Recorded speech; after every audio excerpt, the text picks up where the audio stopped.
जनपद मथुरा में श्री कृष्ण जन्मस्थान ईदगाह के मामले में दाखिल किए गए वाद की सुनवाई के बाद सिविल जज सीनियर डिवीजन छाया शर्मा ने वादी पक्ष के हरिशंकर जैन, विष्णु जैन और रंजन अग्निहोत्री की दलील सुनने के बाद बात को खारिज कर दिया। वादी पक्ष के वकील विष्णु जैन का कहना है कि हमने कोर्ट के सामने अपना पक्ष रखा, क्या बाहर के लोग आकर यहाँ पर सूट दायर कर सकते हैं। हमारे सीनियर माननीय हरिशंकर जी ने अपना पक्ष रखते हुए कहा कि जहाँ प्रॉपर्टी है वहीं केस फाइल हो सकता है और दूसरा पूजा स्थल विधेयक यहाँ पर लागू नहीं हो सकता। न्यायालय ने हमारे पक्ष को ध्यान से सुना। वहीं वादी पक्ष से रंजना अग्निहोत्री का कहना है कि हमने सारे पक्ष न्यायालय के सामने प्रस्तुत किए। उनका कहना है कि हमने तर्क संगत रूप से न्यायालय के सामने पक्ष रखते हुए कहा कि पूजा स्थल विधेयक यहाँ पर लागू नहीं होता है।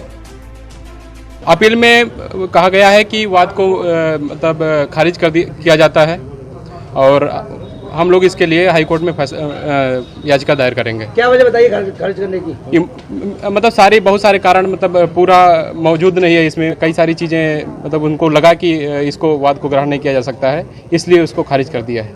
तो अब आप क्या हाई कोर्ट के सामने लेंगे? इस समय बिल्कुल हम लोग तुरंत अब याचिका हाई कोर्ट में लगाएंगे और इसके लिए हम बहुत जल्द ही हाई कोर्ट में याचिका फाइल करेंगे। थी उस पर हमने लोगों ने आर्गुमेंट किया कि प्लेसेस ऑफ वर्शिप एक्ट हम लोगों पर लागू नहीं होता है। राम जन्मभूमि केस में भी ऑनरेबल सुप्रीम कोर्ट कह चुका है, सारी प्लीडिंग हमारी क्लियर है और डेटी की तरफ से कोई कभी भी आ सकता है क्योंकि डेटी परपिचुअल माइनर है। भगवान श्री कृष्ण विराजमान की तरफ से फाइल किया तो मेंटेनेबिलिटी पर भी कोई बाधा अवरोध नहीं है। एक सवाल ये उठा था कि आप लोग आउटसाइडर हैं, मथुरा के नहीं है, तो इसमें सीपीसी का प्रोविजन है कि प्लेंटिफ कहीं का भी हो, डिफेंडेंट और सूट प्रॉपर्टी वहीं की होनी चाहिए जहां अदालत।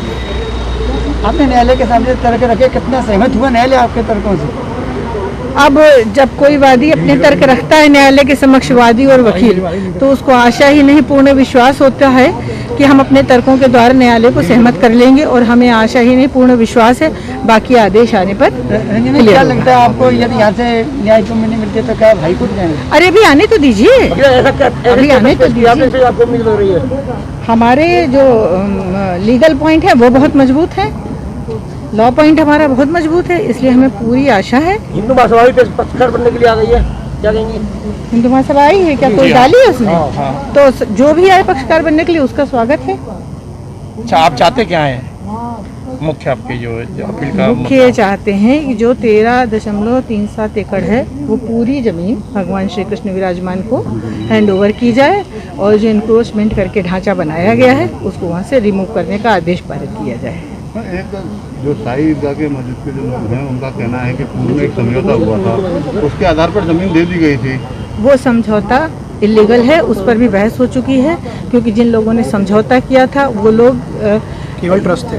वो ट्रस्ट ओरिजिनल ट्रस्ट नहीं था, वो उनका संघ था, सेवा संघ उन्होंने बनाया था और हाई कोर्ट ने भी 1997 के जजमेंट में ये कह दिया है कि जिन लोगों ने सेवा संघ बनाया था वो ना प्रॉपर्टी के ओनर है, ना प्रोपराइटर है, ना उनका कोई अधिकार था समझौता करने का। देखिए, अभी हमने कोर्ट के सामने बेसिकली 2 इश्यूज थे कि क्या बाहर के लोग आके यहाँ पे सूट दायर कर सकते हैं कि नहीं कर सकते हैं।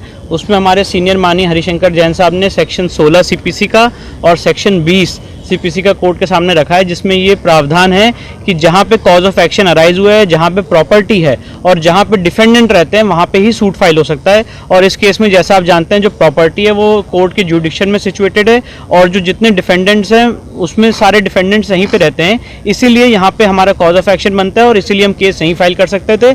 इसके अलावा जो मीडिया में आजकल खबरें चल रही हैं कि प्लेसेस ऑफ वर्शिप एक्ट इसमें बाधा बनेगा, उसको भी हमारे सीनियर श्री हरिशंकर जैन साहब ने क्लैरिफाई किया, ये कहते हुए कि सेक्शन 4 सब क्लॉज 3B में ये प्रावधान है कि अगर कोई केस ऑलरेडी डिसाइडेड हो गया है तो उसमें प्लेसेस ऑफ वर्शिप अट्रैक्ट नहीं होता है। तो ये सारी बातें माननीय न्यायालय के सामने रखी हैं, हमने अपने डिटेल रिटर्न सबमिशन भी कोर्ट के सामने फाइल किए। साहब, शाही ईदगाह का ये कहना है कि समझौता हुआ था, समझौते के तहत जमीन दे दी गई थी।